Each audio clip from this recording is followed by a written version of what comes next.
الله آمنت بالله صدق الله العظيم وبلغنا رسوله النبي الأمين الكريم ونحن على ذلك لمن الشاهدين والشاكرين والحمد لله رب العالمين.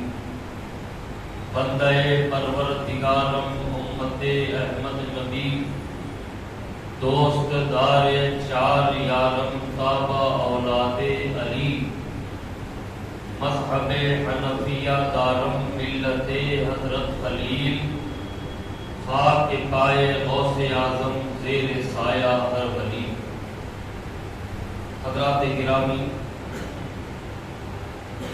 قابل احترام بزرگوں، قابل قدر نوجوان دوستوں،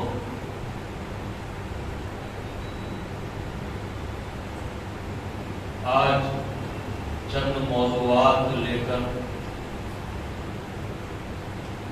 حاضر ہوا ہوں. اس وقت ہمارا معاشرہ جن حالات سے گزر رہا ہے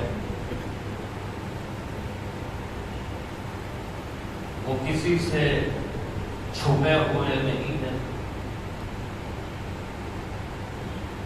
ایک افراتفری کا ماحول ہے. جب ہم مدرسے میں حدیث پڑھا کرتے تھے تو چند روایات ایسی بھی ہم نے پڑھی ہیں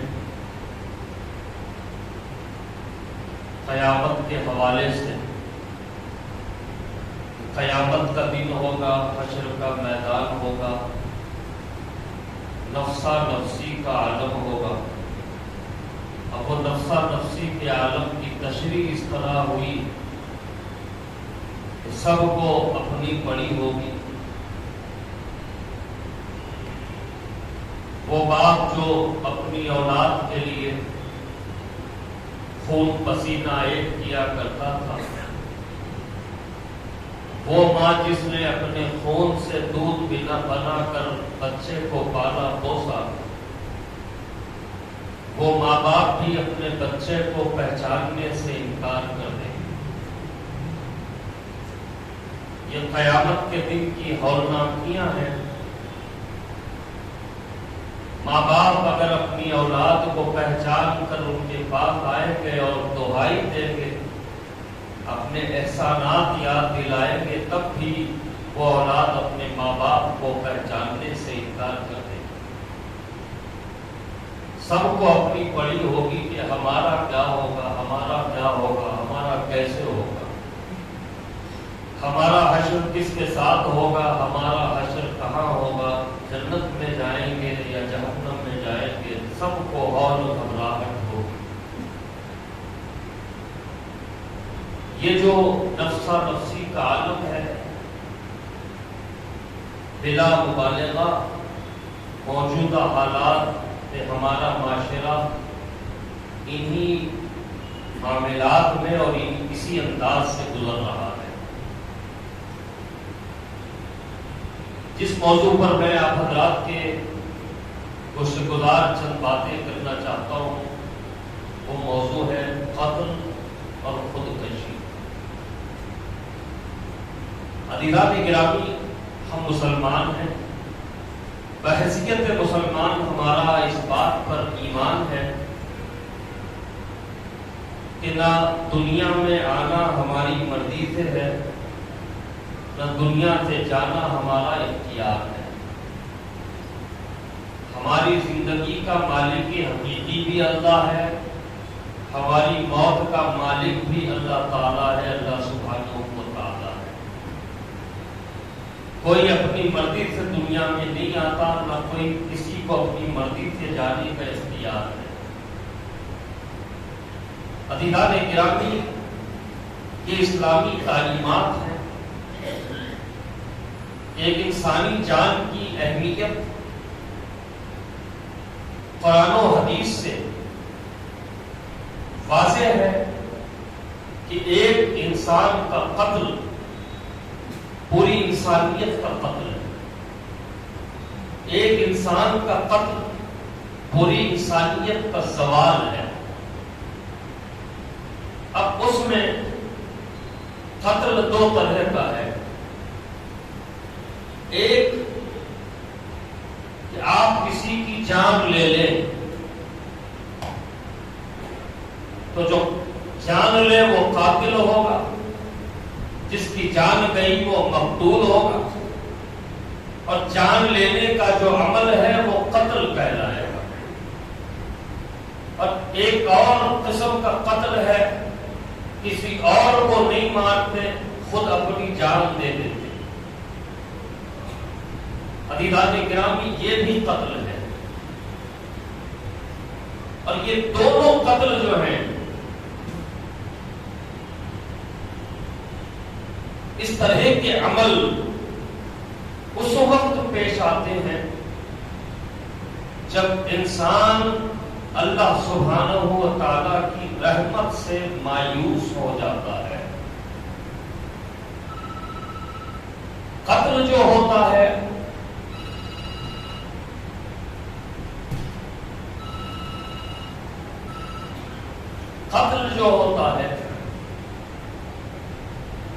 چاہے اس کی وجہ کچھ بھی نہیں ہو، ایک انسان اپنے طور پر یہ سوچنے لگتا ہے کہ میں اس کو قتل کر دوں، اس کو مار دوں، اس کی جان لے لوں تو میں ان معاملات سے بچ جاؤں گا. عزیزان گرامی یہ جدوجہد قتل جیسے قبیح جرم کا ارتکاب اپنی دنیا کو بنانے کے لیے، دنیا کو سجانے کے لیے، دنیا میں اطمینان سے رہنے کے لیے حضرت عبداللہ ابن عباس رضی اللہ تعالیٰ عنہ حضور پاک صلی اللہ علیہ وآلہ وسلم کے چچا زاد بھائی ہیں. کسی شخص نے آپ سے پوچھا کہ اے ابن عباس، اے امزاد رسول، کیا قاتل کی توبہ قبول ہوگی؟ آپ نے اس کی جانب دیکھا، چہرے مبارک پر حیرت کے آثار تھے. فرمایا کیا پوچھ رہے ہو؟ پھر اس نے پوچھ لیا کہ قاتل کی توبہ قبول ہوگی؟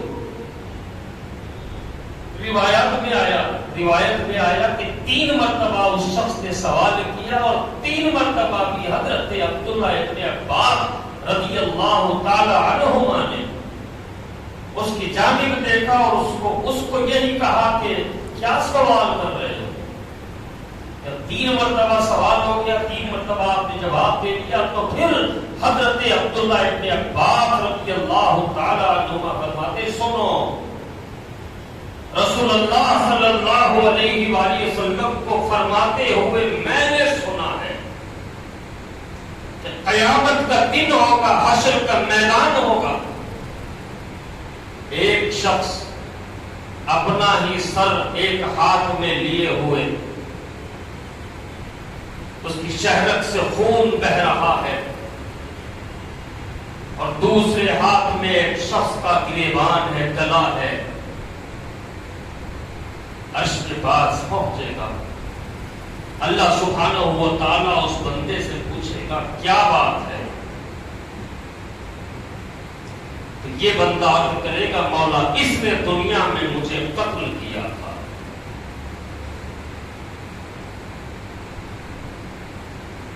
تو کیا چاہتا ہے؟ تو عرض کرے گا اس کا بدلہ چاہتا ہوں.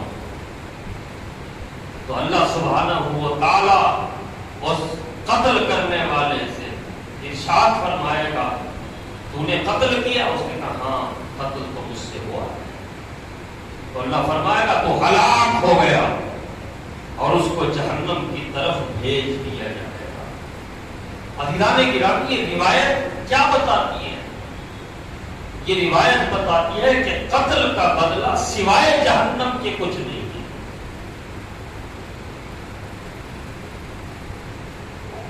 اب جن حالات میں قتل ہوتا ہے، آج ہمارے معاشرے کو دیکھیں، کوئی بھی اخبار آپ اٹھا لیں، کوئی اخبار اٹھا لیں،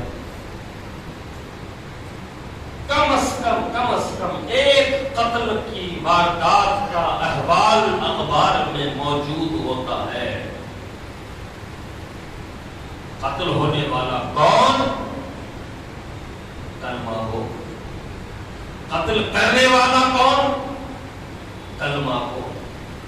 بات یہیں تک محدود نہیں ہے، اولاد اپنی ماں کا بھی قتل کر رہی ہے، اولاد اپنے باپ کا بھی قتل کر رہا ہے، باپ اپنی اولاد کو بھی مار رہا ہے، بہن بھائی اپنے سالے کو مار رہا ہے، سالہ اپنے بہن بھائی کو مار رہا ہے۔ کل تک جو آپس میں دوست کہلاتے تھے، وہ دوست آپس میں قتل و غارت گری کا معاملہ کرتے ہوئے ایک دوسرے کو قتل کر رہے ہیں۔ کون ہے؟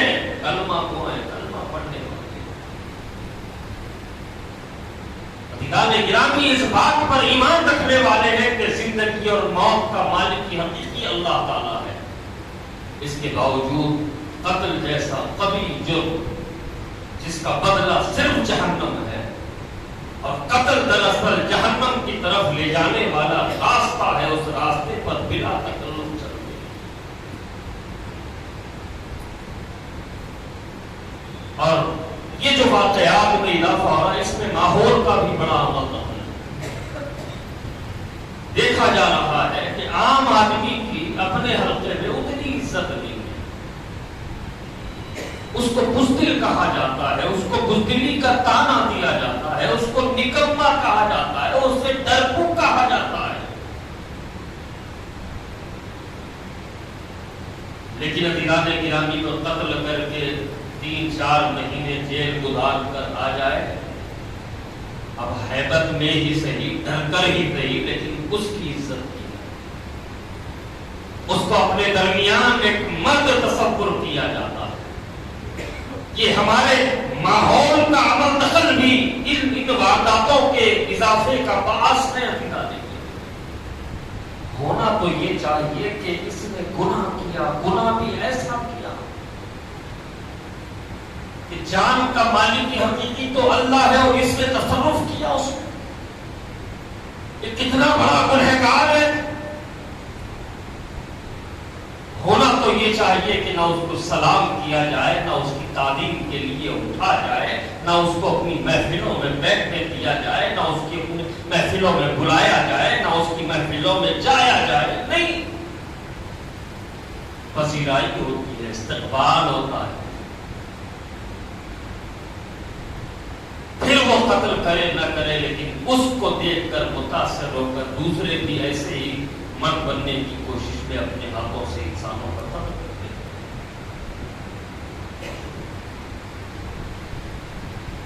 دوسرا قتل ہے خودکشی، خاص طور پر اللہ کی مرضی کے خلاف، حالات کچھ بھی ہو، اپنی جان لے لینا، یہ سمجھنا کہ ہم اپنی جان لے لیں گے تو سکون مل جائے گا، گھبرا کے کہتے ہیں کہ مر جائیں گے، مر کے بھی چین نہ ملے تو کہاں جائیں گے۔ عزیزان گرامی، یہ دنیا ہے، 4 دن کی دنیا ہے، فانی ہے، ختم ہونے والی ہے۔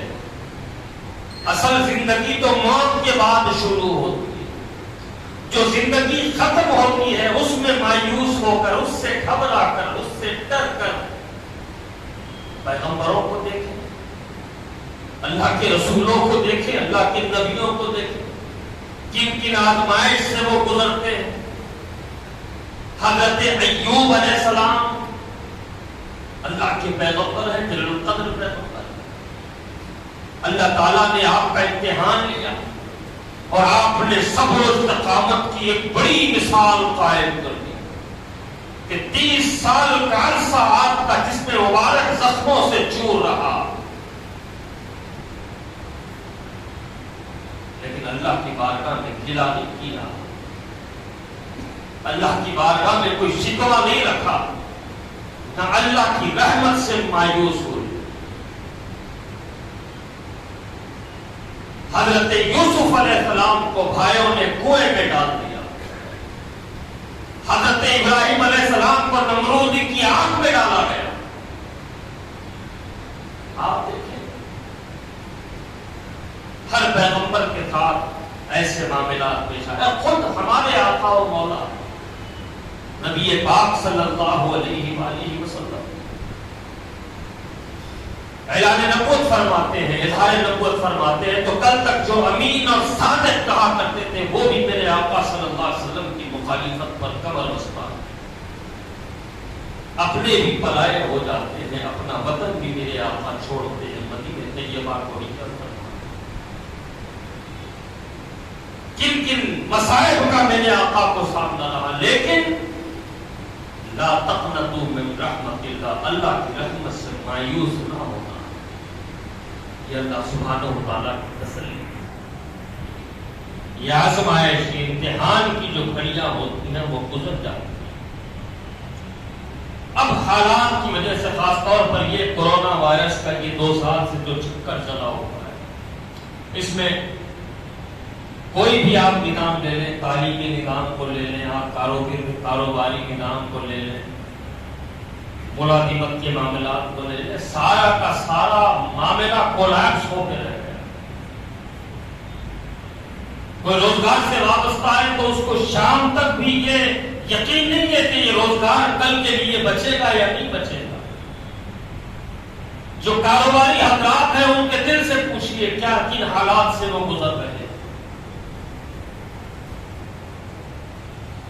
دکانوں کے کرائے نہ دینے کی وجہ سے اپنے کاروبار کو بند کرنے مجبور ہیں،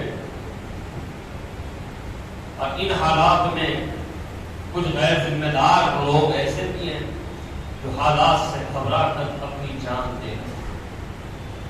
وہ سمجھتے ہیں کہ ہم خودکشی کر لیں گے، ہم موت کے منہ میں چلے جائیں گے تو سارے معاملات حل ہو جائیں گے۔ نہیں عزیزان گرامی، حضرت سیدنا ابو ہریرہ رضی اللہ تعالیٰ عنہ روایت فرماتے ہیں کہ آقا کریم صلی اللہ علیہ وآلہ وسلم نے فرمایا، عرض کیا کہ یا رسول اللہ جو خود کو قتل کر لے، خود کو مار لے، خود اپنی جان لے لے، اس کے بارے میں کیا فرماتے ہیں میرے آقا صلی اللہ علیہ وسلم؟ فرماتے ہیں اس نے جس انداز سے اپنی جان لی قیامت تک اسی انداز کا عذاب اس کو ہوتا رہے گا۔ کوئی پہاڑ پر سے کود کر مرے گا تو قیامت تک اس کو یہی عذاب ہوگا کہ بار بار اسے پہاڑ کی چوٹی پہ لے جایا جائے گا، پھر پھینکا جائے گا۔ کوئی پھندا لگا کر مرے گا تو بار بار پھندا اس کے گلے میں ڈالا جائے گا، لٹکایا جائے گا۔ کوئی اپنے جسم کو زخمی کرتا ہوا اپنی جان لے لے گا تو قیامت تک وہ اسی عذاب میں مبتلا رہے گا۔ یہ ساری باتیں ہمارے سامنے ہیں، بار بار دہرائی جاتی ہیں، لیکن ہمارے معاشرے کا یہ حال ہے یا تو قتل کرنے کی طرف آمادہ ہیں یا پھر خودکشی کے راستے پر چلے جا رہے ہیں۔ یاد رکھو یہ دونوں راستے جہنم کی طرف لے جائیں گے۔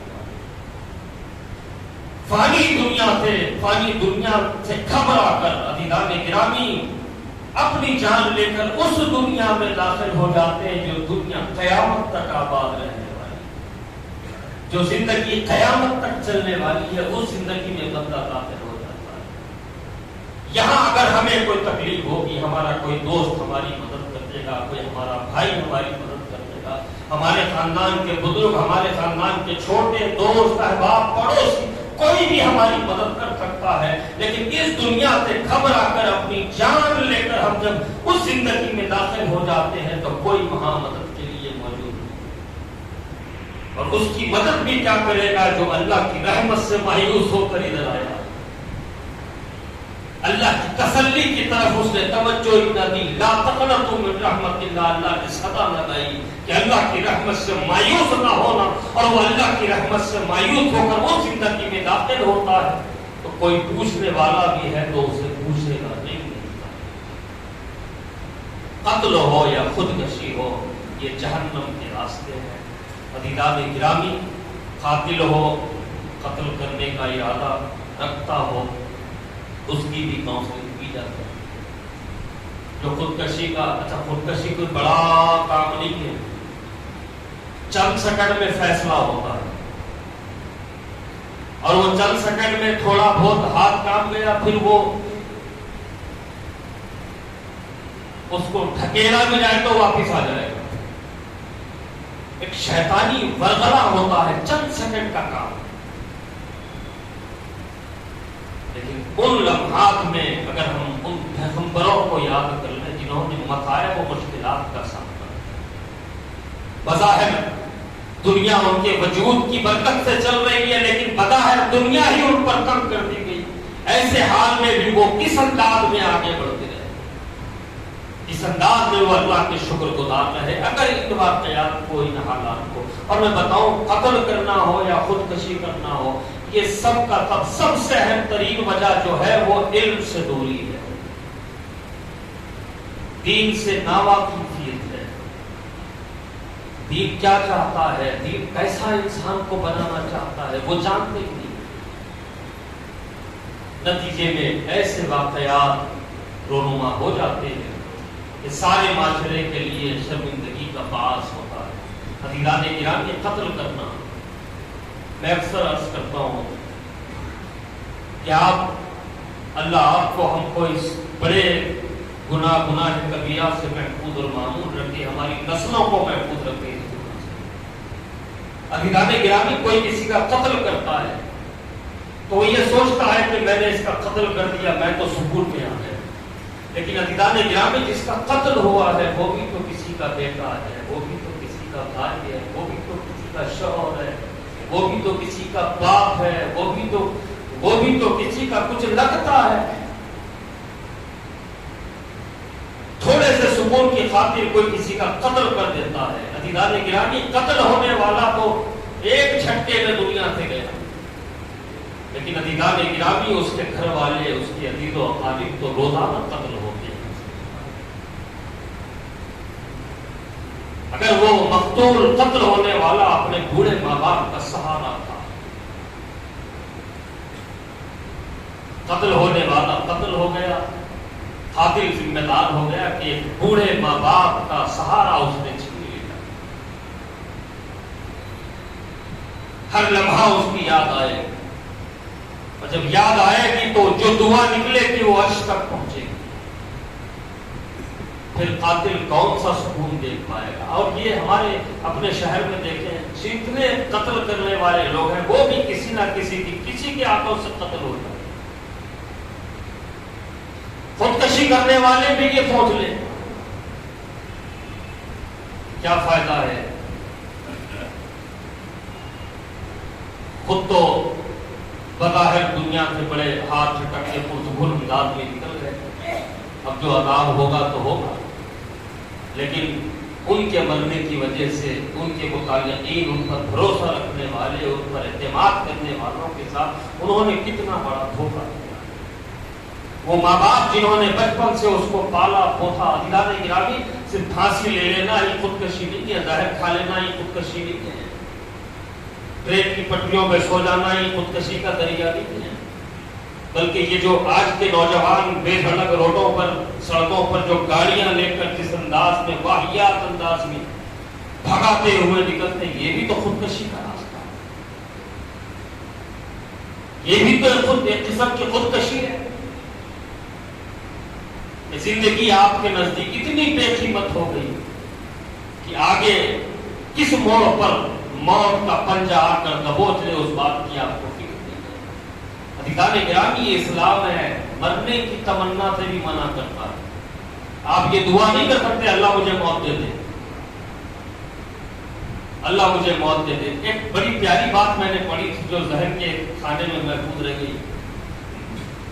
رجب کا جب مہینہ آتا تو میرے آقا صلی اللہ علیہ وسلم کی دعا ہوتی، اے اللہ رجب میں داخل فرما اور رمضان تک ہمیں پہنچا۔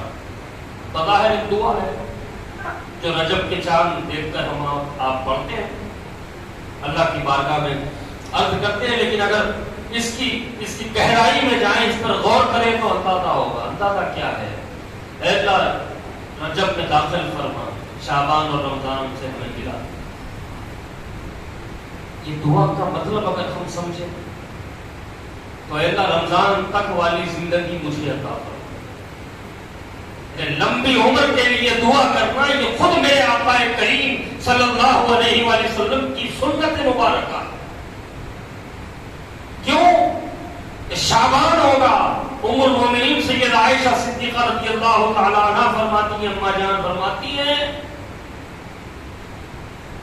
رمضان کے علاوہ شعبان میں میرے آقا صلی اللہ علیہ وسلم اس قدر روزے رکھتے کہ میں نے کسی اور مہینے میں اس قدر روزے رہتے آپ کو نہیں دیکھا. تو دانی گرامی ایک مسلمان ہے، ایک مومن ہے، اس کی لمبی زندگی بھی اللہ کا تحفہ ہے کہ اس کو زیادہ سے زیادہ نیکیوں کا موقع مل رہا، زیادہ سے زیادہ اچھے اعمال کرتے ہوئے اللہ سبحانہ و تعالیٰ کی رضا حاصل کرنے کا اسے موقع نصیب ہوتا ہے. یہ اسلامی تعلیمات ہیں. موت کی دعا کرنا بھی منع ہے، بلکہ لمبی عمر کی دعا کرنا، عمر کو آگے بڑھانے کی دعا کرنا، یہ میرے آقا صلی اللہ علیہ وسلم کی سنت مبارکہ ہے. تاکہ زیادہ سے زیادہ جتنی زندگی ملی ہے، زندگی کے جتنے لمحات ملے ہیں وہ نیکیوں میں گزرے، وہ اعمال صالحہ کرتے ہو. خودکشیاں ہو رہی، خاص طور پر ہماری وہ بیٹیاں، ہماری وہ بہنیں جو سسرال جاتی ہیں، حالات کچھ بھی ہو گھبرا جاتی ہے، نتیجہ ان کی موت کی صورت میں سامنے آتا. اور جب سے یہ موبائل کے کیمرے کا کلچر بنا ہے، سیلفیاں بنا کے خودکشیاں کریں. بعد میں جب پتا چلتا ہے کہ بھئی اس کے مرنے کی وجہ کیا ہے، اس نے خودکشی کی، اس کی وجہ کیا ہے، وجہ کچھ نہیں ہوتی. ایک واقعہ تو میرے جاننے والوں میں ہوا،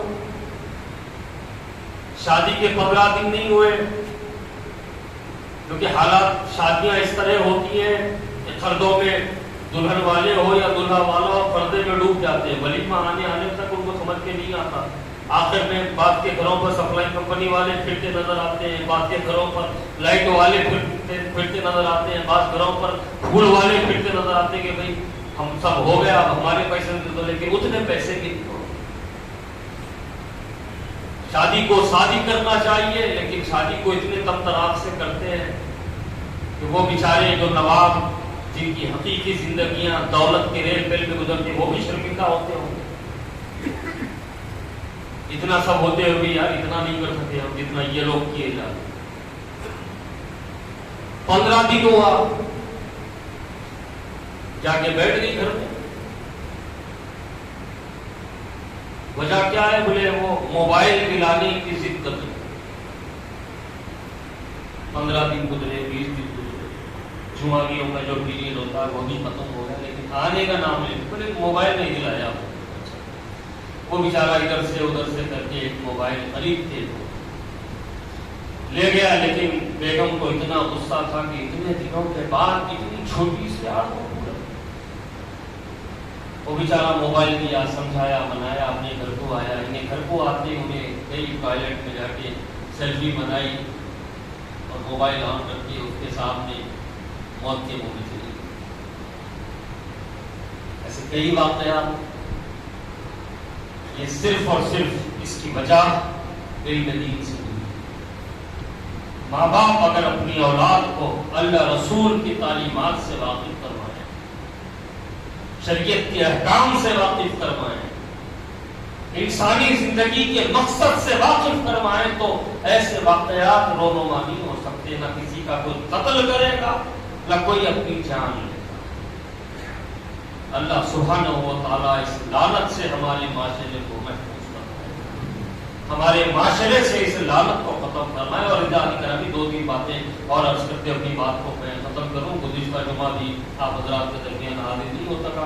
سرکار خواجہ غریب نواز رضی اللہ تعالیٰ عنہ کے پاس حاضری کا موقع نصیب ہوا تھا. جمعہ کی نماز بھی وہیں ادا ہوئی. اور میرا اپنا یہ معمول رہتا ہے کہ میں جب کسی بزرگ کے آستانے پر حاضر ہوتا ہوں یا سرکار پاک صلی اللہ علیہ وسلم کے روضے پر حاضر ہوتا ہوں تو میری دعا کا ایک، میرے سلام کرنے کا ایک طریقہ انداز ہے کہ میں جو بھی سلام پیش کرتا ہوں اس کا انداز یہ ہوتا ہے کہ جتنے لوگ مجھے جانتے ہیں، جتنوں کو میں جانتا ہوں، ان سب کی طرف سے سلام قبول کیا. یہ اس فقیر کا طریقہ ہوتا ہے، تو آپ حضرات کو تو میں بھول بھی نہیں سکتا۔ گزشتہ جمعہ آپ حضرات کی طرف سے میں نے سلام بھی کیا، آپ حضرات کے لیے دعائیں بھی ہوئی ہیں۔ اللہ تعالیٰ آپ کو، ہم کو، سب کو امن و امان میں رکھے۔ عزیزان گرامی، لیکن روح زمین پر سب سے زیادہ امن والا جو مقام ہے وہ مدینہ پاک ہے، مدینہ طیبہ ہے، مدینہ منورہ ہے۔ لیکن عزیزان گرامی، یہ سعودی نجدی حکومت، یہ یہودیوں کی اولاد، یہ اسرائیل کی جڑواں بہن، ان کی عیاشیاں،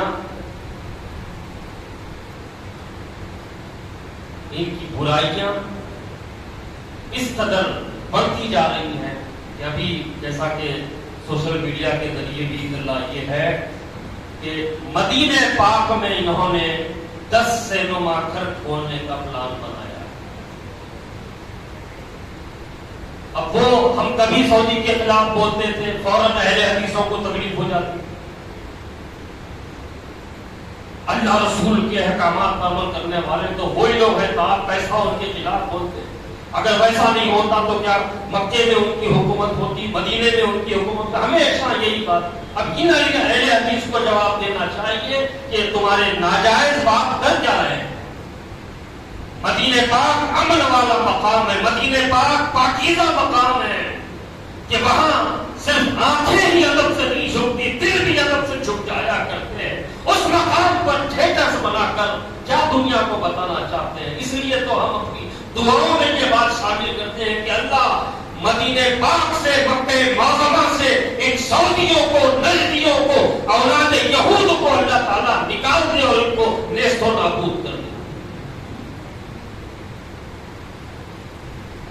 یہ ڈھونگ بنائے ہوئے ہیں اسلام کا، اسلام سے ان کا کوئی تعلق نہیں ہے۔ جب حرمین شریفین کا ان کے پاس کوئی تقدس نہیں ہے تو پھر ہم ان کو مسلمان کیسے مانیں؟ اللہ تعالیٰ ان کے وجود سے حرمین شریفین کو پاک و صاف فرمائے، اور اللہ تعالیٰ حرمین شریفین کی حفاظت فرمائے۔ اور حضرات گرامی، کچھ بیمار حضرات ہیں، ان کے لیے دعاؤں کی درخواست کی گئی، اللہ تعالیٰ ان کو صحت کاملہ و عاجلہ عطا فرمائے۔ اور کچھ بے روزگار حضرات ہیں، ان کے روزگار کے لیے بھی آپ کو ہم کو دعا کرنی ہے، اللہ تعالیٰ ان کو ان کا روزگار عطا فرمائے، رزق حلال کا طریق ذریعہ عطا فرمائے۔ انشاءاللہ العزیز 9 اکتوبر اور 10 اکتوبر کو شہر حیدرآباد میں اور سید محمد ہاشمی میاں صاحب کا خصوصی خطاب ہوگا۔ اللہ تعالیٰ آپ پر ہم کا فضل فرمائے اور ہمارے معاشرے سے قتل، خودکشی، سود وغیرہ کی جو لعنتیں ملامتیں جو ہمارے سارے معاشرے کو رسوا اور دنیا میں ذلیل کر رہی ہیں، اللہ تعالیٰ ان لعنتوں کو ہمارے معاشرے سے ختم فرمائے۔ آخر دعوانا